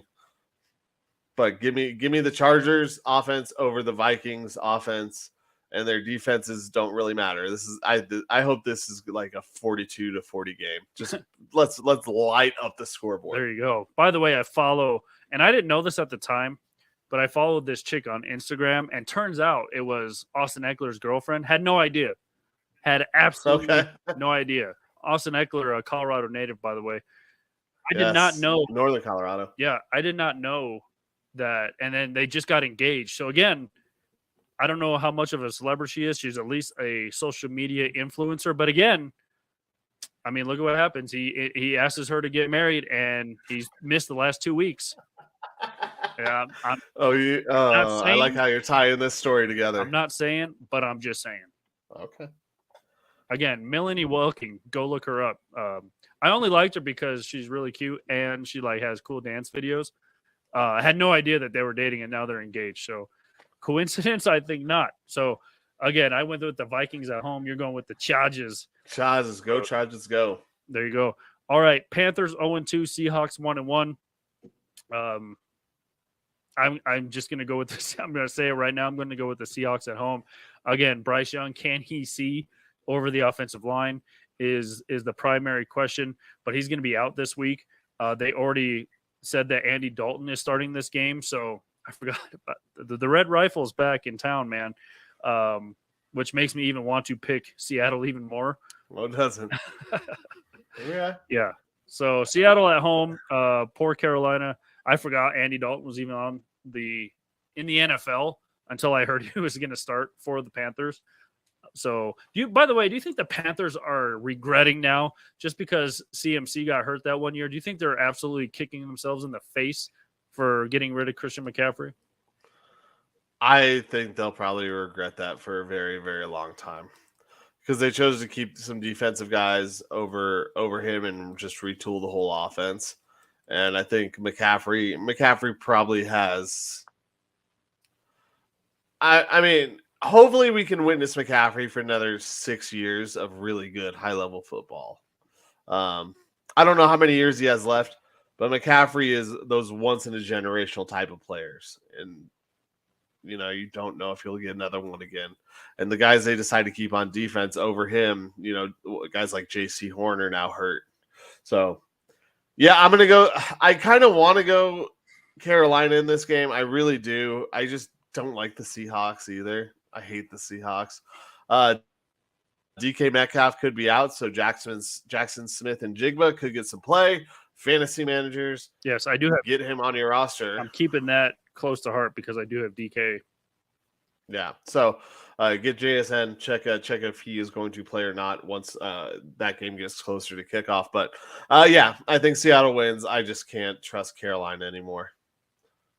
And he's still listed as questionable is DK Metcalf. So I'm sure he'll be more of a game time decision when it comes tomorrow. So keep that in mind, fantasy owners. So there you go. The Cowboys travel to the desert. They will take on what could be slated as probably, and again, maybe I'm overstepping bounds here, but Cardinals may be the worst team in football. They just have self-destructed. The whole Kyler Murray situation has just been handled poorly. I doubt he cares. He's probably at home playing video games. I don't know what he's doing. Dallas is a 13-point favorite in this one. I'm going to go with the Cowboys on the road. They improve to 3-0. Is this? I mean, look, Mike McCarthy took over play calling duties this year. It seems to be going right. We talked about the Giants game a little earlier. Their defense was just all over the place in that game, and then the offense showed up last week. I mean, are they just a better team with Mike McCarthy calling the plays and without Ezekiel Elliott? Oh, okay, well, see, you took away what I was gonna say. I was like, they're a better team without Ezekiel Elliott, right? Tony Pollard getting in a rhythm and going. The defense under Quinn is still phenomenal, and Dak is kind of a conundrum type of quarterback. You don't know when he's going to stop deciding to play at a high level, but when he does, it's pretty dramatic. It's not like, instead of going for, 320, he goes for 140 in a game. with 2 or 3 picks. What's up Broncos when they beat you 47-7, out of nowhere. Yeah. That's what happens to Dak. He just all of a sudden disappears in games. So is this team better? I can't say they're better because McCarthy calling plays. I do believe Kellen Moore is a hell of an offensive coordinator, but I think that them being healthy and not having Zeke really has played a big role in this. But be careful of this 13 points. I'm telling you, I have the Cowboys to win this game. And it feels like everything they should go through, but they lost Trayvon Diggs, their all-star cornerback for the season. 13 points. Josh Downs has played some decent football for this Cardinals team, and they were up at one point in both of their games. They were up big against the Giants, who the Giants aren't any good this year. They're garbage. They're hot garbage. But the Cardinals play tough. So I don't know if I'm hanging around this 13 points. And again, they don't even have an offensive coordinator right now. That's all I'm saying. Kellen Moore is 0-2 with the Chargers. I'm just saying, with arguably a better quarterback in Justin Herbert, I don't know. But by the way, do you know Dak's real name? By the way, I've been asking everyone this. Oh my goodness, I've heard it. I've heard it, but I can't. By the way, I don't know if you've ever watched Workaholics. Have you ever watched that show? Oh yeah, I have. So they have a podcast called "This Is Important." Okay, and yeah, it's Adam Blake, Durs, and Kyle. Durs, and they're actually here in Denver tomorrow night doing a live show. Oh, nice. This is where I heard Dak Prescott's real name on their podcast, of all places. So, it is Dakota Rain, by the way. Yes, yes, very hippie and spiritual. Yes, I do remember that now. Okay. Yeah, so I couldn't remember, but I knew I had heard it. I can't remember where it was at. And by the way, would you get an 11-hour leg tattoo to where you have to be sedated? No. That would be awesome. Oh, I would probably do it. Okay. I would do it. I wouldn't get a tattoo anyway, so. Oh, I just got new ones. Much less than an 11-hour one. Yeah, I'm not part of that Ink Life crew. Yeah, I just got a new one that took like 4 hours, so I wish they would have put me to sleep. Oh man, I'll just say that. All right, a couple more games here on the slate. The 1-1 Steelers play the 1-1 Raiders on. Speaking of putting you to sleep, what's that? Speaking of putting you to sleep, yeah, I don't know what to make of this game, and it's on Sunday night, so a lot of people are going to be falling asleep anyway. The Raiders again, 1-1, Steelers 1-1. Are we underestimating Jimmy G? Or are we just saying it's the same old Jimmy G? 3 touchdowns, 3 picks on the year. Kenny Pickett. I mean, that's his name, Pickett. 3 picks on the year already. I don't know. This is another coin flip game for me. I guess I'll go with the Raiders because they're at home. Again, you touched on the Steelers coaching. Mike Tomlin has been a fantastic coach for many, many years. But I kind of have that vibe of what I just said for Buffalo a few minutes ago about it just seems like something's shifting in the air. Like you could smell fall when you walk outside now. I can almost smell like the Steelers just, and maybe because, another woman lover and Ben Roethlisberger is gone. And maybe it's just, I don't know. It just feels like a changing of the tide. Like the Jacksonvilles and the Detroit Lions are on the rise. I don't know, but I just have this weird vibe about Pittsburgh like I do Buffalo. And I'm going to go with the Raiders at home. I've been on the Raiders all week this week. I like them at home. Tomlin, the Steelers are coming off an emotional win against a division opponent where their defense basically won them the game. It was one play from Pickens and the rest was their defense. And so they do still have a really good defense, but Jimmy G will protect the ball. Jacoby Myers is back. I look for the Raiders to win their home opener, by the way, this weekend. And by the way, I'm going to try and go see the Broncos in Vegas this year. Just going to try.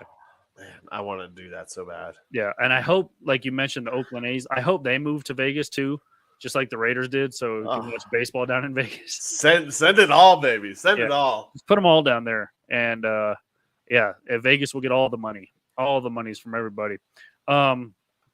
You went the Raiders. All right. I went the Raiders also, yeah. Do you like this 2 Monday Night Football to start the season? Because I totally forgot that 2 teams or 4 teams, I should say, were playing 2 games.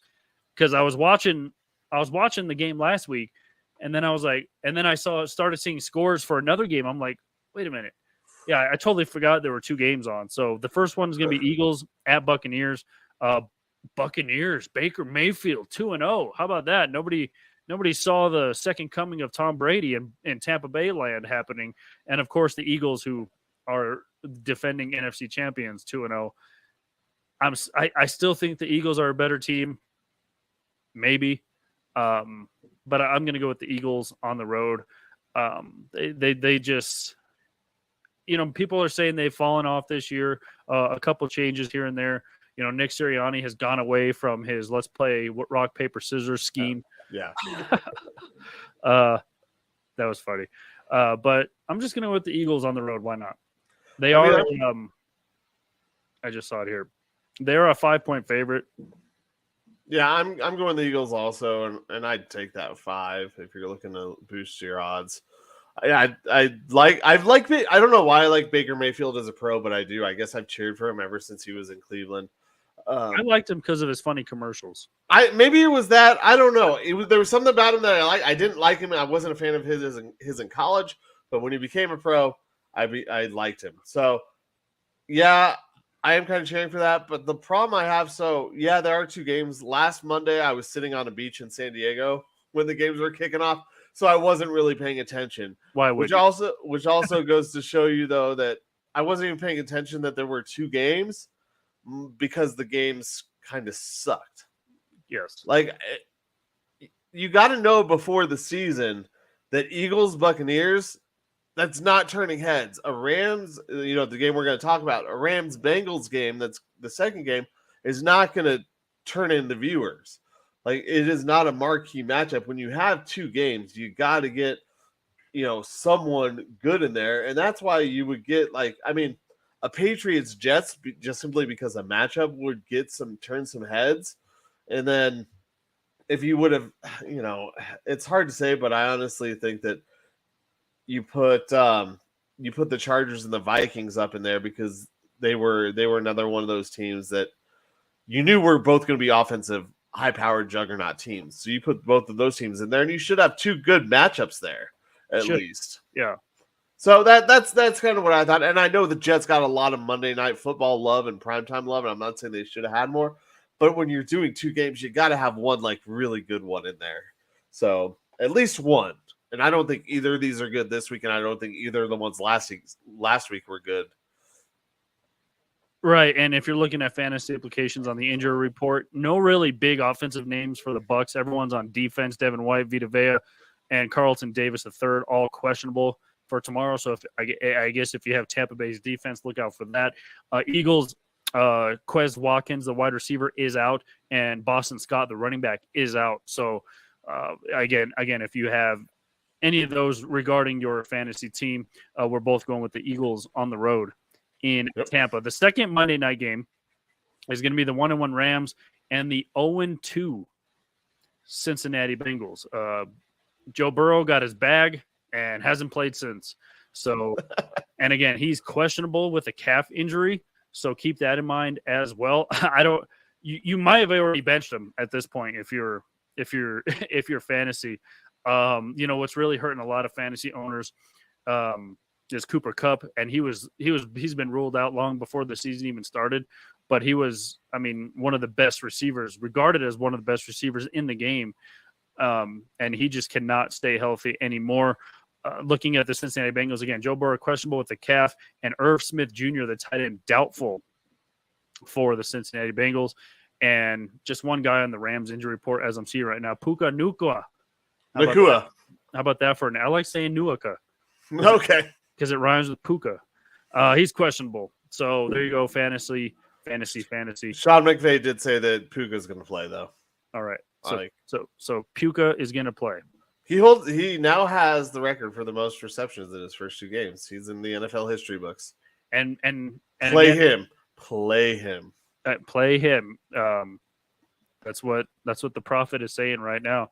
Again, Joe Burrow questionable. Again, I don't know how much you're looking at him. Matt Stafford, who missed what 4 or 6 games at the end of last season when Baker came in and started playing a little bit decent. Stafford, his stat line, the Broncos' butt. Yeah, his stat line is so interesting. 58 of 93, whatever, kind of respectable. 641 yards through 2 games, 1 touchdown, 2 picks. And they just made a trade earlier this week. So I don't know how much that is going to really affect how this offense runs, but Williams seems to be running the ball pretty well for the Rams. Already 3 touchdowns on the season, as you mentioned. Puka with already 25 catches and 266 yards on the season. Oh, man, this Bengals offense on paper, Collin, is so good, but they are. I mean, what do you think? What do you think the issue is? I mean, it's Joe Burrow being hurt. They haven't played together this offseason, and they don't have their timing right. So is this a week that they can get that right? Because I think this could be one of those another offensive shootout type of game. Joe Burrow isn't right, and you should have put him on IR for the first 4 games of the season if he wasn't going to be right. And You saw that in week 1, and it didn't get any better in week 2. Maybe it'll get better this week, but for me, I'm like in fantasy, I've got to choose between Stafford and Justin Fields. It's a tough choice this week because if Cincinnati comes out and Joe Burrow comes out and they put a big number on the Rams, then it forces Matthew Stafford to throw too much, and that's when his picks and everything come into play. When he can play in rhythm with that running game, doing well, that's when they're really dangerous. And so I'm leaning. Well, I am going with the Rams in this game, and I can't pick the Bengals because they've looked so bad, and the Rams haven't looked great, but they've looked better than the Bengals have. Yeah, could we see a Jake Browning sighting for the Cincinnati Bengals? He did play a little bit last week. Collin went 0 for 1. He's got a QBR of 3, so he's up there. Was that Geno Smith last week, or who was it last week who had Aaron Donald running free and was like, oh, yes, oh my God. I think that was Geno. Yeah, I'm pretty sure it was Geno. I could see Aaron Donald getting free for one of Jake Browning's first snaps. Oh my God. Yeah. Someone else did that. I forgot who it was yelling because someone was coming through the line. So I'm going to go with the Rams on the road as well. One more to get to here, and that is at least our hometown team. That is the Denver Broncos traveling to South Beach to play the 2-0 Miami Dolphins. They are going to be without Jalen Waddle. He was ruled out today, still dealing with concussions. Of course, he's on my fantasy team. Why not? All these dudes are getting hurt already. They still have Tyreek Hill, who is, let's face it, he's the cheetah. Raheem Mostert getting kind of a career reboot in Miami, already 3 touchdowns on the ground, and Tua is absolutely slinging the ball all over the place. He's already at 715 yards through 2 games, 4 touchdowns, 2 interceptions. When you have guys like Waddle and Tyreek Hill, your receiving yards are pretty darn good.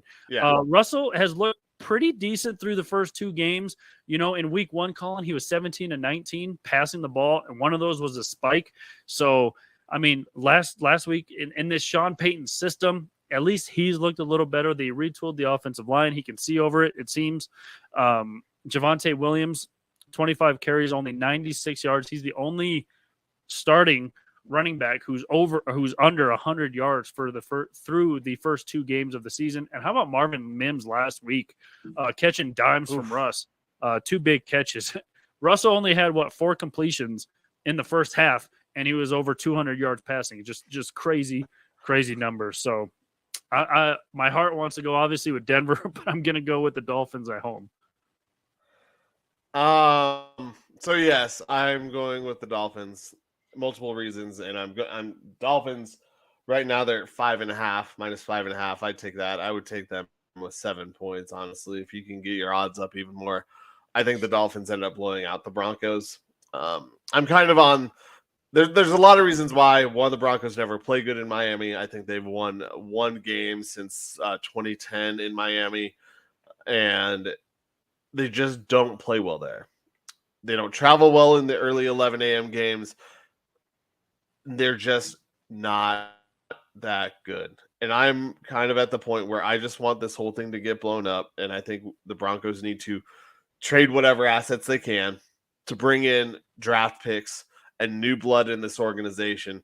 Because, as much as we say the Chargers are going to Charger, when are we just saying, oh, it's the Broncos broncoing? They have a chance at the end of this game. They're scoring 16 points again and losing games. When is enough going to be enough? And I think it's time to rebuild some of it. I think there were some highlights, but I also don't think that you can build a future with Russell Wilson right now. You have four good years left of him. Maybe. You might only have one good year, and that might be this year. Well, this is the test year anyway. So, again, if this season turns into last season, which again through 2 games it looks just like it's going down that path, how much of a leash does Russ have the rest of the season? Again, his numbers are there, just the wins aren't matching up with it. I don't know if you look at the defense. Again, defensively, they're going to be without Justin Simmons and Frank Clark. Frank Clark for the second straight week. Justin Simmons is out. Mike Purcell is questionable. So all their injuries right now are on the defensive side. On Miami side, fantasy-wise, Tyler Kroft, the tight end, is questionable. And as I just mentioned, Jalen Waddle is out. So you will not see the Penguin out there dancing in the end zone. So, yeah, I think that basically means instead of being 42-10, it's going to be 35-10. Well, Tyreek Hill might get 3 touchdowns instead of 2. That Jalen Waddle. Yeah, well, I think Waddle would get you 1. He'd extend some drives, especially with the way that our secondary cornerbacks have played beyond Surtain. And Simmons being out is a really big deal because Tyreek Hill, you talked about being the cheetah. Him getting free over the top is something I'm really nervous about for this Broncos team and Surtain. It's not that I don't think Surtain can cover him and play him well. You can only contain a player like Tyreek Hill for so long when you have no help. And right now he has no help because I don't trust Kareem Jackson to get over there and help. Well, no, and if he does, he's going to launch his helmet into another dude's helmet anyway, and he'll be out of the game. Yeah. So, and I don't.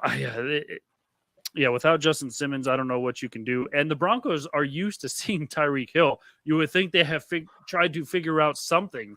Nope. And it turns out also that Vance Joseph just cannot coach any part of a team. Remember when he was a head coach, he said everyone was saying, he's just a better coordinator. He's just well.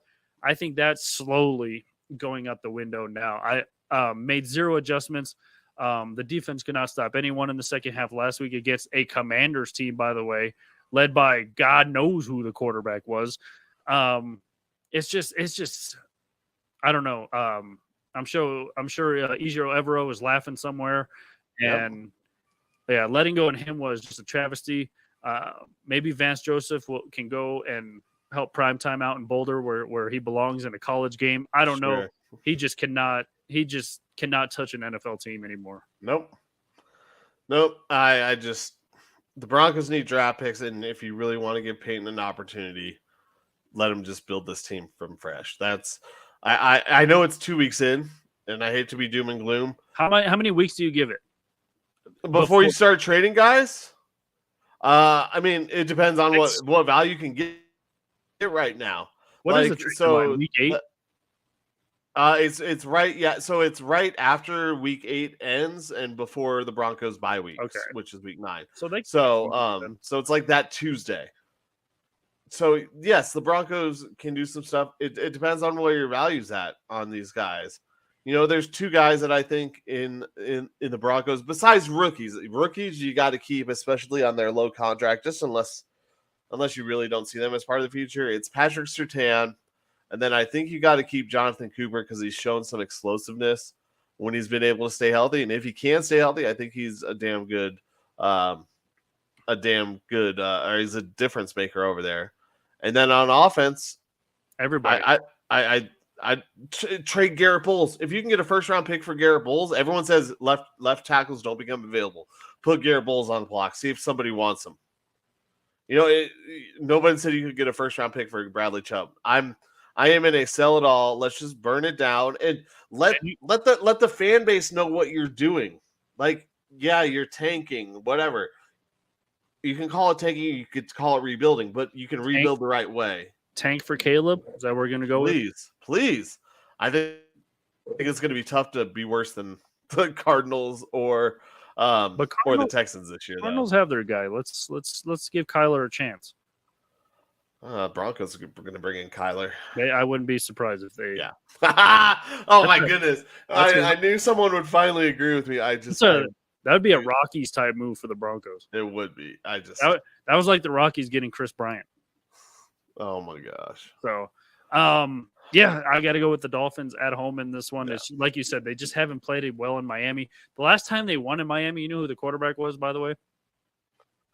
Was it Plummer? No. It was a little after. Not that far? It was Tim Tebow. He brought him back. Oh, that's right. Yeah. It was we talked about that. It was one of their comeback games that year. So yeah, we talked about that on the undrafted. Joe mentioned it. Sorry, Joe, I wasn't listening. I didn't listen that closely. Even I listened, so that's how I knew the answer. There you go. So, yeah, it'll be an interesting game. Like you said, maybe not maybe, but you said Dolphins will probably blow out the Broncos. So instead of being 42-7, it's 38-7 or somewhere around that number. I don't know, but I think Miami definitely gets the win in this one. So yeah, I really more than anything, it's not that I want the Broncos to lose, but I want Broncos country and fans to realize where the Broncos are in the NFL right now.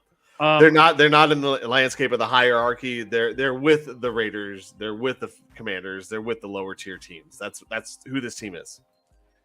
So I don't think I got a chance to hear, because you guys talked about, should they blow it up or should they try to keep winning? What was the verdict on that one? So Nick and Joe both want to wait and see. They're still in wait and see. And I'm just you're on blow up mode. I am just blow it up. Get whatever you can while you can, because you don't know if one of these guys is going to get hurt next week. If you can get two first round picks like the Seahawks or the Jets did for Jamal Adams, and you can trade Justin Simmons. Well, not this week while he's hurt, but if you can get a draft haul, take it, because you got a lot more problems than having the sixth highest paid safety in the NFL right now. I'm still wondering why even Cortland Sutton is still on this team. Guaranteed money, I guess. Do you trade Jerry Jeudy? Yeah. Yeah. What have you won with him? 0. Yeah, like you said, maybe keep the Marvin Mims. Obviously looks. Yeah, I'm fine with Mims. Give him a chance to be the number one guy. Yeah. So I think you have to just blanket ship, like try and tear it all down as much as you can and get whatever value you can and build it through the draft over the next 3 years and make it known to Broncos country that that's what you're doing. Like, literally, we are getting rid of these guys, and yeah, it's not going to happen next year, but give us 2-3 years worth of draft picks and we'll be ready to go again. I want to lean towards that way, Colin. I really do.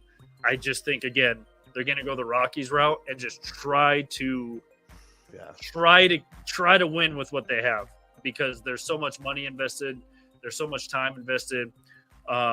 Again, that's exactly what Nick and Joe said. They're going to patch it up together. No, I mean, it's kind of not a wait and see, but yeah, they'll patch it up, I guess. That's what I mean. Like, I don't agree with it. Yeah, that's what I believe they're going to do. Yeah. I'm leaning towards like you just blow it up. Let Sean Payton hand choose everybody. That's what he did in New Orleans, and look how successful they were for a long time. But they're not going to do that, because they're just not going to. They have so much money. Again, maybe Russ is the only exception to where he has a short leash this season. Maybe he's given 6 to 8 weeks. But again, if his numbers are there, do you still take him out? I mean, what are you looking at when it comes to that?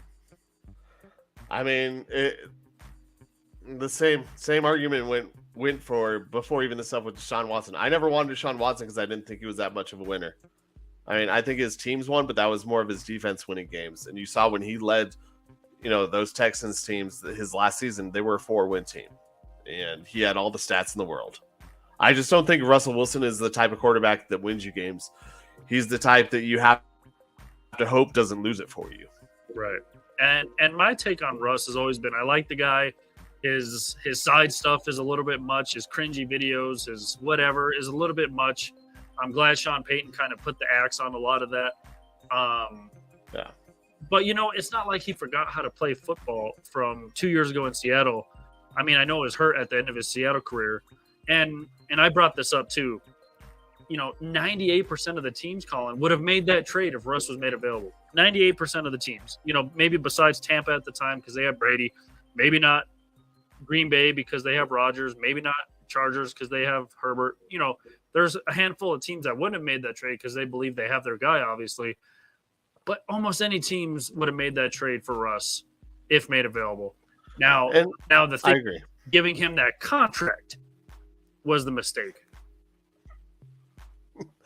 Yeah, big mistake. Yeah. So a whole lot of money. Maybe you should have waited till after last year to see what you can do financially with him, trade him. He wouldn't be on the books for that much. He had 2 years left on his Seattle deal still.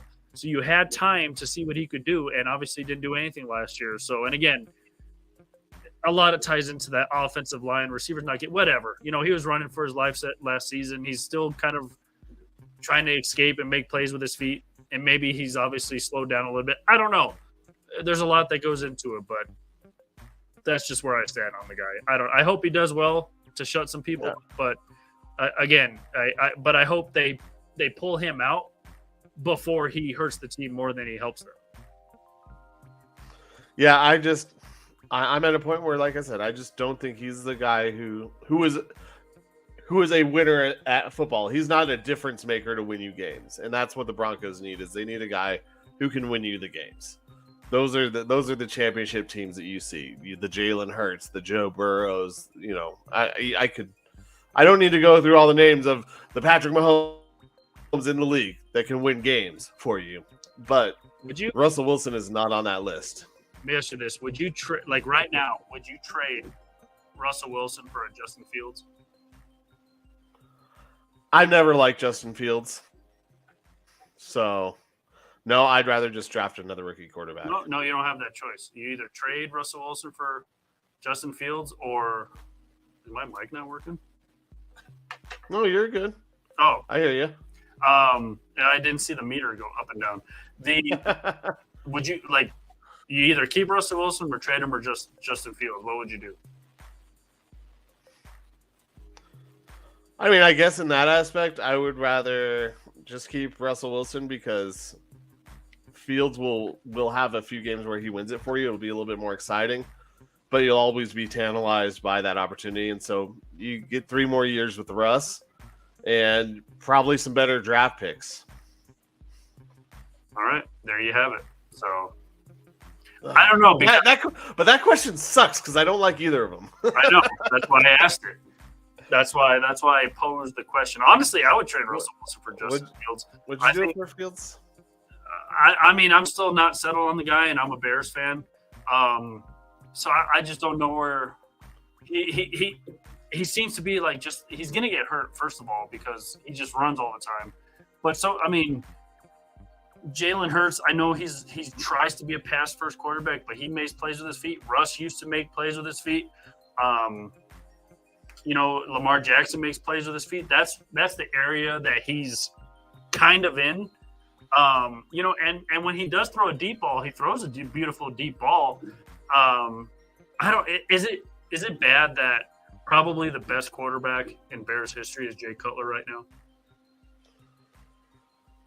Former Bronco Jay Cutler. I mean,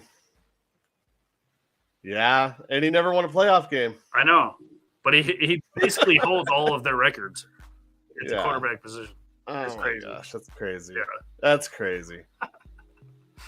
Well, that and then what's the other crazy stat that Justin Jefferson passed? He has more receiving yards than the highest receiving yards of any Bear in Bears history. That's crazy. In 4 seasons. That's crazy.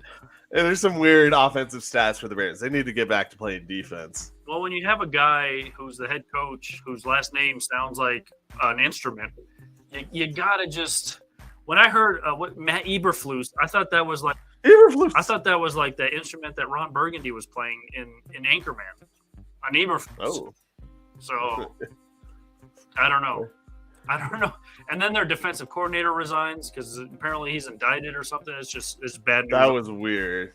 Yeah, maybe. Yeah, there's some weird stuff going on in Chicago right now. Maybe he's the guy who stole all the equipment the other night. You just call you Scooby Doo. You solved the mystery. Maybe the owner was trying to move them in the middle of the night, like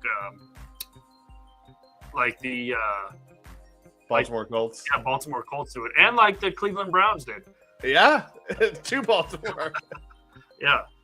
So maybe something like that. And then they got caught by Scooby and the gang. I don't know. Whoa. What are you doing, guys?